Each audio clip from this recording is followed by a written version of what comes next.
할렐루야. 오늘은 부부사랑 주일로 믿음의 가정 네 번째 시간입니다. 오늘 창세기 말씀을 통해서 우리가 믿음의 가정을 세우기를 원합니다. 성도님들이 가장 많이 부탁하는 기도의 제목은 무엇일까요? 대부분 가정과 자녀를 위한 기도의 제목이 대부분입니다. 저희 가정이 믿음으로 든든히 서가고 믿음의 자녀들이 될 수 있도록 목사님 기도해 주세요. 사실 저뿐 아니라 모든 분들의 기도의 제목이죠. 어떻게 하면 우리의 가정이 하나님의 은총을 받는 가정이 될 수 있을까? 저는 오늘 그 해답을 제시하는 말씀이 창세기 4장과 창세기 5장의 아담의 후손들의 계보를 통해서 찾을 수가 있습니다. 성경을 글로 읽으면 하시는 말씀이 아담이 누구를 낳고 셋이 에노스를 낳고 노아까지의 이름을 여러분이 보시겠지만 그 속에 숨겨져 있는 보석과도 같이 숨겨져 있는 뜻이 담겨져 있는 것이 바로 오늘 우리가 읽어본 아담의 족보입니다. 여러분, 이 족보에서 성경이 우리에게 말씀하고자 하는 메시지는 무엇일까요? 저는 숨겨진 그 뜻을 좀 우리가 함께 나누기를 원합니다. 여러분, 아담의 자녀들 아시죠? 잘 아실 겁니다. 가인과 아벨입니다. 가인은 인류 최초의 살인자입니다. 그런데 오늘 우리가 아담과 하와 그 부모의 입장을 좀 헤아려 봤으면 좋겠습니다. 여러분, 아담과 하와는 어땠을까요? 갑자기 큰아들 가인이 동생을 죽이고 집을 떠나게 됩니다. 그렇게 착하고 부모에게 친구 같았고 딸 같았던 아벨이 죽었습니다. 이 두 아들의 빈자리를 갑자기 느끼고 바라보는 아담과 하와의 감정은 어떠할까? 이 자녀들이 사실 좋은 일로 부모 곁을 떠나도 부모님들의 가슴은 허합니다. 결혼하거나 직장을 잡아서 가정을 떠날 때 이 자녀들의 빈자리가 늘 부모 가슴 속에 남아 있습니다. 그런데 지금 아담과 하와는 두 아들이 좋은 일로 떠난 것도 아닙니다. 이 한 가정에 비극적인 일이 일어나 버렸습니다. 두 아들의 빈자리를 바라보는 이 아담과 하와의 마음은 어떠할까요? 이 자녀를 보통 부모 가슴에 묻는다고 합니다. 우리 성도님들 가운데서도 자식이 먼저 하나님 곁으로 간 가정들도 있습니다. 그런 분들을 만날 때마다 이 목사가 무슨 말을 해야 될까? 그리고 어떤 위로의 말을 한들 그 목사의 말 한마디가 위로가 될 수 있을까? 늘 부족함을 느낍니다. 그런 분들을 만나면 평생 부모는 이 가슴 한켠에 이 자녀를 향한 그 마음, 흔적이 떠나지 않는 것입니다. 여러분, 어떻게 그걸 잊겠습니까? 웃어도 웃는 거겠습니까? 10년이 지난다고 해서 그게 없어질까요? 아담과 하와도 마찬가지입니다. 살아도 살아있는 것이 아닙니다. 아무리 맛있는 음식을 먹어도 먹는 것이 아닙니다. 너무 기가 막힌 거예요. 어느 때는 그저 멍하니 하늘을 바라보다가 하나님이 원망스러워요. 혹시 우리 부모인 우리가 아들들을 잘못 가르쳐서 이런 비극이 우리 가정 가운데 일어나게 됐나? 자기들을 자책하기도 하고 여러 가지의 생각들이 아담과 하와를 짓누릅니다. 가만히 있어도 그저 눈물이 주르르 흐르고 돌아서면 화가 나고 희망 없는 삶을 살아갑니다. 그럼에도 불구하고 아담과 하와가 잊지 않았던 것, 놓치지 않았던 것 한 가지가 있는데요. 바로 예배였습니다. 울다 지쳐서 멍하니 살다 보니 어느 순간 하나님 앞에 예배드려야 할 약속된 예배 시간이 되었습니다. 일어설 힘도 없지만 걸어갈 힘도 없지만 하나님과 약속한 예배 시간 때문에 지친 몸과 마음을 이끌고 어떻게 해서든지 그 예배의 자리로 나아갔다라는 것입니다. 여러분, 그렇게 드리는 예배가 기쁨이 넘치는 예배, 감격이 넘치는 예배, 신령한 예배가 되었을까요? 저는 그렇지 않았다고 생각합니다. 솔직히 말씀드리면 형식적으로 그냥 드리는 예배가 아니었을까? 무슨 정신으로 하나님 앞에 감사하겠습니까? 무슨 정신으로 하나님 앞에 찬송하겠습니까? 저는 그럴 수 없다고 생각합니다. 여러분, 그렇다고 해서 누가 그들을 손가락질할 수 있을까요? 그들이 그 자리에 나온 것, 예배에 나온 것은 최선을 다한 것입니다. 근데 그것을 하나님을 다 바라보고 계신다라는 거예요. 몸부림치고 예배의 자리를 놓지 않는 그들에게 하나님께서 예배 가운데 놀라운 응답을 주십니다. 아담과 하와의 그 부모 가슴에 이 못 박힌 상처, 그 상처를 씻을 수 있는 응답을 주십니다. 바로 아담과 하와 사이에 새로운 아들을 주십니다. 어릴 때 자식을 잃은 부모들이 새 생명을 다시 얻게 되면 그 자녀를 키우면서 앞서 보낸 자녀를 조금씩 잊어간다고 합니다. 이 아담과 하와도 마찬가지. 아들 하나 다시 태어났는데 그 이름을 셋이라고 짓습니다. 이 셋이라는 뜻은 내려놓다, 이 놓다라는 그 뜻입니다. 하늘나라에 가 있는 억울하게 죽은 아벨 대신 하나님이 우리에게 주신 소중한 생명이다, 이렇게 생각했어요. 그래서 아담과 하와는 그 얻은 셋째 아들 셋을 열심히 키웁니다. 여러분, 만약에 여러분이 아담과 하와라면 어떻게 키우시겠습니까? 떠나버린 가인처럼, 죽어버린 아벨처럼, 혹시 무슨 일이 생길까 두려워 부모 품에서 애지중지 키웠을까요? 아담과 하와는 그렇게 키우지 않았습니다. 어떻게 키웠냐면, 첫째, 가인처럼 되지 않도록 더욱더 철저하게 신앙교육해야 한다라고 여겼습니다. 그리고 두 번째, 하나님 앞에 믿음 생활 잘하다가 억울하게 죽은 아벨보다 더 신앙교육을 잘 시켜야겠다. 그래서 이 셋이라는 아들을 놓고 하나님은 누구신지, 하나님 앞에 예배는 어떻게 드려야 하는지 철저하게 아담과 하와가 가르칩니다. 성경에 보면 재밌는 표현 하나가 나오는데요. 처음에 아담과 하와가 장남 가인을 등남했을 때 그들이 뭐라고 고백하느냐? 내가 여호와로 말미암아 등남하였다라고 이렇게 고백합니다. 그리고 끔찍한 사건을 겪고 나서 이 셋이라는 아들을 얻었을 때 그들이 뭐라고 고백하냐면요. 하나님이 내게 주셨으니 이렇게 고백합니다. 아담과 하와가 고백하는 그 첫째 아들 가인과 그리고 셋이라는 아들을 낳았을 때 그 문장을 자세하게 보면은 주어가 바뀝니다.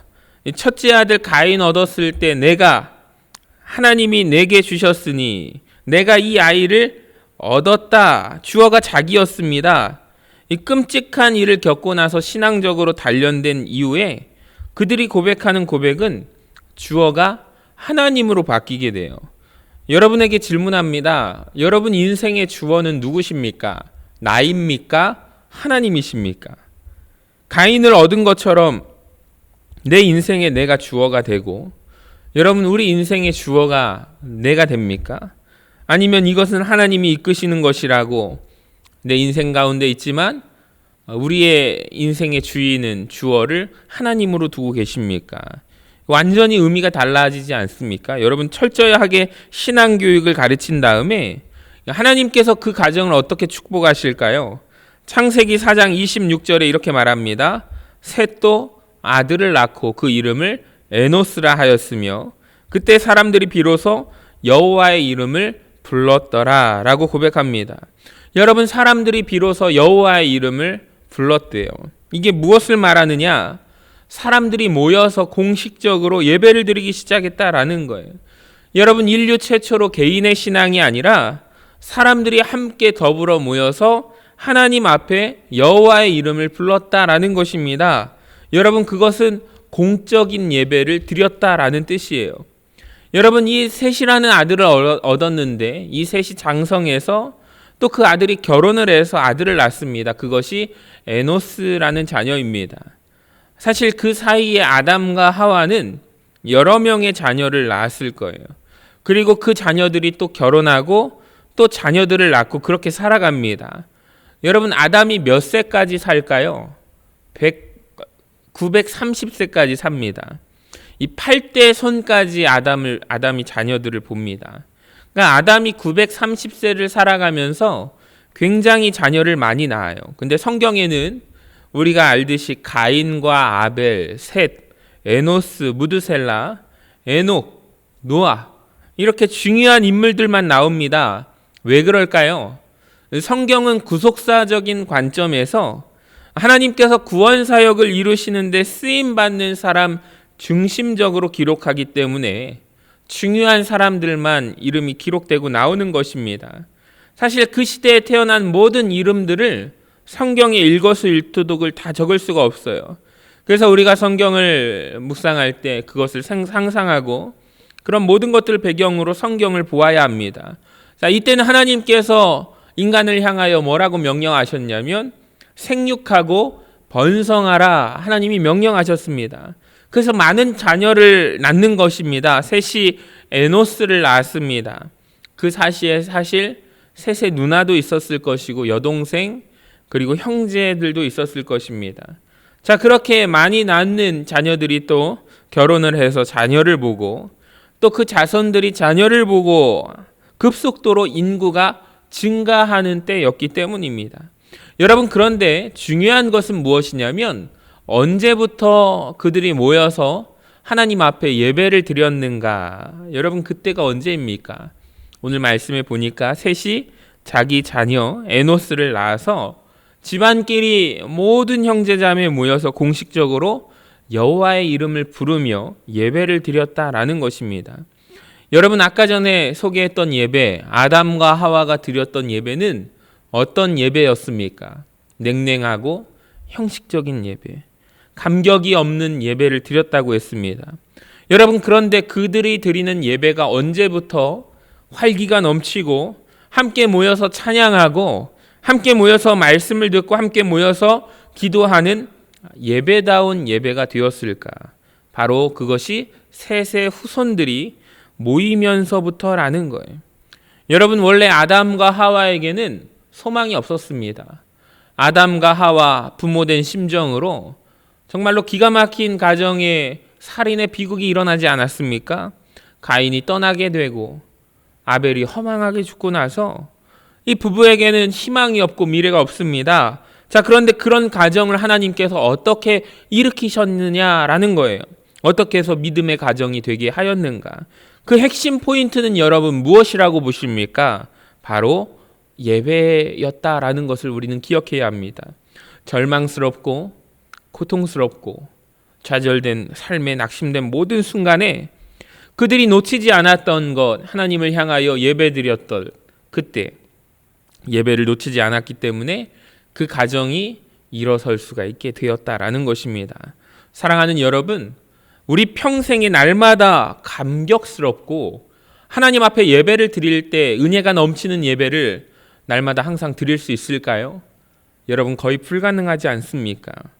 하나님은 우리의 형편과 삶이 좋을 때도 있지만 그렇지 못할 때 냉랭하고 우리의 가슴이 식어져 버려서 우리가 감격이 없는 형식적인 예배를 드릴지라도 우리가 예배의 이 자리에 나와서 앉아있는 그 모습을 바라보시고 하나님은 우리를 보시고 기뻐하신다라는 것을 기억하시기를 바랍니다. 여러분, 우리는 가정이 평탄하기를 원합니다. 늘 가정이 평안하기를 원합니다. 여러분, 그런데 살아보면 가정에 얼마나 많은 시련과 환난이 있습니까? 이 원치 않는 사고와 질병, 다툼과 경제 문제가 우리 안에 있습니다. 때로는 우리 가정을 휘청거리게 만들기도 합니다.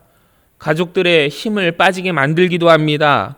여러분, 아무리 힘들고 아무리 절망스러워도 온 가족들이 힘을 다해서 예배의 자리로 힘을 다해 나오면 그래서 하나님 앞에 감사가 아닌 원망과 불평과 눈물을 쏟아낼지라도 우리가 하나님 앞에 나와서 눈물을 쏟을 때 그때 하나님은 우리를 일으키시고 여러분 우리를 도와주신다라는 것입니다.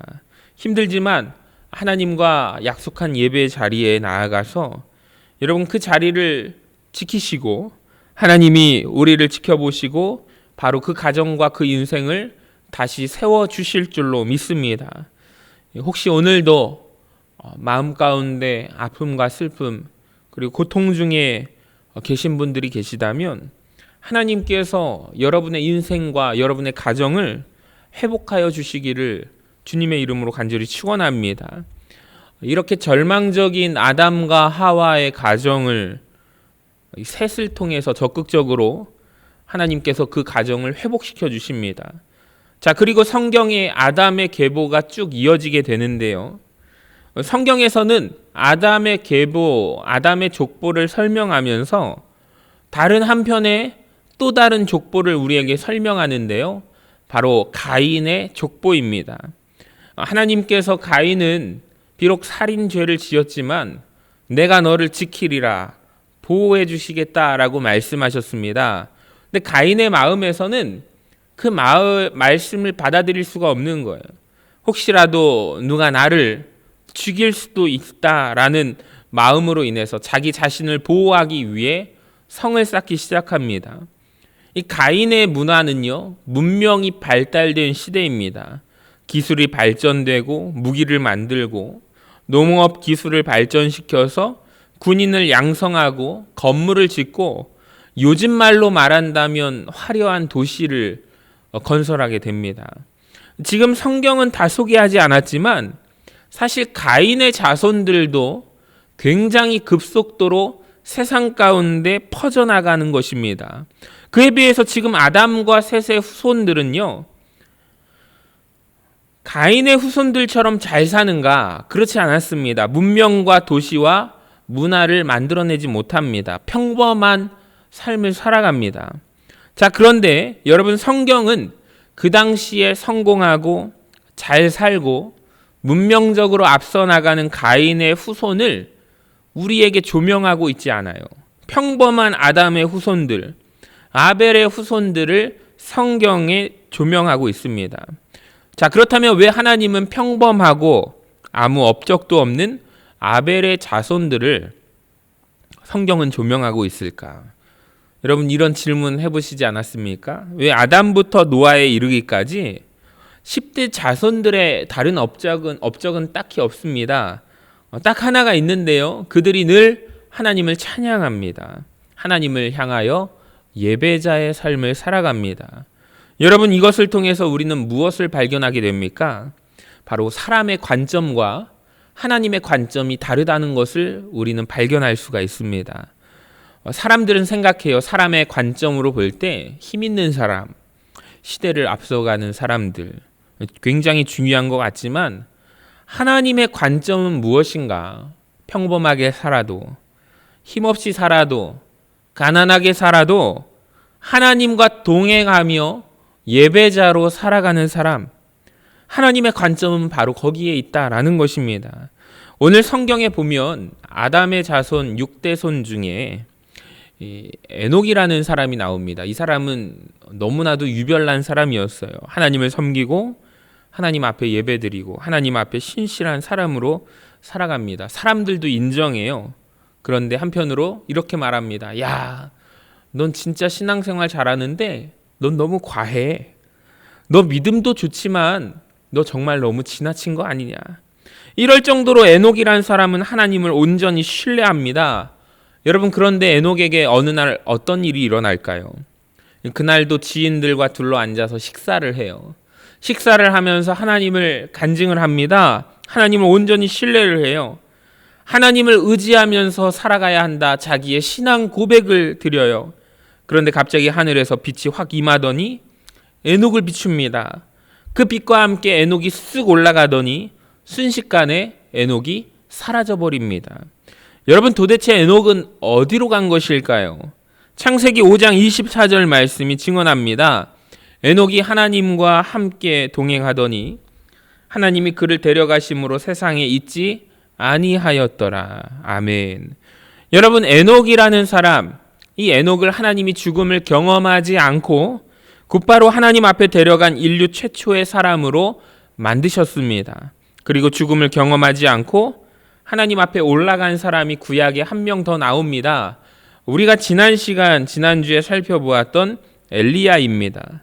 여러분, 왜 성경은 에녹과 엘리야는 하나님께서 죽음을 경험하지 않고 사람들이 보는 앞에 하늘로 데리고 가신 것일까요?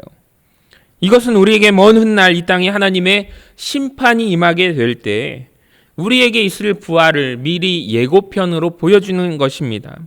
여러분, 이 에녹이라는 사람이 조금 전에 얘기했듯이 다른 업적 하나도 없습니다. 여러분, 그런데 에녹을 이야기할 때 그에게 따라다니는 수식어가 하나 있거든요. 그게 무엇이냐면 하나님과 동행했던 사람. 그는 하나님과 동행했던 사람이다 라고 말하는 것입니다. 여러분, 이것이 하나님의 관점입니다. 하나님이 가장 기뻐하시는 사람은 누군가? 하나님과 함께 동행하는 사람. 하나님이 기뻐하는 인생, 하나님이 가장 좋아하는 가정은 어느 가정인가? 하나님과 동행하는 인생이라는 것입니다. 사랑하는 여러분, 진정한 에녹과 같은 동행의 삶이 저와 여러분에게 있게 되시기를 주님의 이름으로 간절히 축원합니다. 이렇게 에녹이 사라진 뒤에 남아있는 아담의 가족들은 그 가정은 더욱더 하나님 앞에 잘 섬기는 가정이 됩니다. 그래서 아들 무두셀라, 손자 라멕, 그들도 역시 에녹처럼 너무너무 하나님을 기뻐하고 예배하며 기도하는 신실한 믿음의 가정 공동체가 됩니다. 여러분, 비록 아담이 인류 최초로 하나님을 거역한 죄인 아닙니까? 그가 비록 죄를 지어서 에덴 동산에서 쫓겨난 신세였지만 쫓겨나고 난 뒤에 아담의 인생의 후반전을 보면 어떻게 해서든지 그 죄를 다시 범하지 않기 위해 하나님 앞에서 하나님, 저희의 가족들만큼은, 우리의 자녀들만큼은 믿음의 가정을 이루기를 원합니다. 몸부림쳤던 사람이 아담 아닙니까? 그 결과 노아에 이르기까지 아담의 가정은 신실한 믿음의 가정을 이루게 되는 것입니다. 여러분, 이미 가인의 족보를 보시면요, 가인의 자손들 가운데 이 문명을 이루어냈잖아요. 문화가 달라요. 일부 다처제 문화가 있었고요, 심지어 동성 연애를 하기 시작합니다. 그러니까 아담의 자손들은 신실하게 신앙인으로서 나의 신앙을 하나님 앞에서 지키고 열심히 살아가는 반면에 가인의 자손들은 번영해요. 성공해요. 문명을 만들어요. 도시를 만들어요. 그 도시 안에서 최고의 쾌락을 누리면서 삶을 살아갑니다. 여러분, 그때 아담의 자손들이요, 그 유혹을 거부합니다. 오직 믿음으로 하나님과 살아가고 동행한다는 게 쉬운 일이 아니었다라는 거예요. 그럼에도 아담은 두 번 다시 우리 가정을 무너뜨리지 않기 위해서 자기 자녀들 앞에서, 자손들 앞에서 맨 앞에 나아가서 예배를 드리는 것입니다. 늘 기도하는 모습을 보여주는 것입니다. 그러니까 신실한 자기 할아버지를 보면서, 아버지를 보면서 자녀 손들이 무슨 일만 있으면 아담에게 쫓아가요. 하나님의 생각은 무엇일까요? 질문하면 그때마다 아담은 입을 열어서 내가 실패했던 이야기, 하나님을 만났던 이야기, 그리고 어떻게 하나님 앞에 서야 하는지를 이야기를 하면서 자손들이 세상 유혹에 흔들리지 않고 세상 유혹에 넘어지지 않도록 계속 부모로서 그 자녀들의 신앙을 끊임없이 관심 있게 훈련하고 기도했다라는 거예요. 사랑하는 여러분, 우리의 가정들이 믿음의 가정 되기를 원하지 않으십니까? 많은 분들이 그렇게 기도의 제목을 가지고 기도하시는데 그 지름길은 무엇일까요? 우리 부모들이 우선 먼저 부부가 아담과 하와처럼 내가 먼저 잘해야 한다라는 거예요. 그러니까 부모들은 TV를 보면서 아이들에게 책 읽으라고 하면 아이들이 책을 봅니까? 부모님이 엉뚱하게 살아가면서 아이들에게 믿음 지키라고 하면 자녀들이 따라가겠습니까? 내가 먼저 예배드리고 내가 먼저 하나님과 동행하는 삶이 이것이란다 아이들에게 알려주고 자녀들에게 보여줄 때 내 자녀들이 그렇게 따라오는 것입니다. 그러니까 믿음의 가문을 이루는 것은요, 다른 게 없어요. 내가 본이 되어야 합니다. 여러분, 바라기는 무슨 일이 있어도 죽는 날까지 자녀들 앞에서 여러분 가정에서 먼저 예배 드리시기를 바랍니다. 기쁜 일이든 슬픈 일이든 먼저 기도하고 시간 정해놓고 말씀 보시고 무엇보다 하나님의 마음을 먼저 사랑하고 잘 하려고 하면 여러분의 자녀들이 그냥 배우는 거예요. 사춘기 때 젊을 때는 세상 유혹에, 세상 문명에 이탈할 수가 있어요. 그런데 부모가 눈물로 예배 자리를 지키는 그 가정의 자녀들은 반드시 돌아오는 것입니다. 내가 본이 되어야 합니다. 여러분, 그때 여러분의 가정이 천국 가정, 믿음의 가정이 될 줄로 믿습니다. 말씀을 정리합니다. 세상이 부러워하는 믿음의 가정이 바로 여러분으로부터 시작이 되어서 여러분의 가문이 번영하게 되시고 하나님의 역사의 한 페이지로 조명하는 아름다운 믿음의 가정, 천국 가정을 이루시게 되시기를 주님의 이름으로 간절히 축원합니다.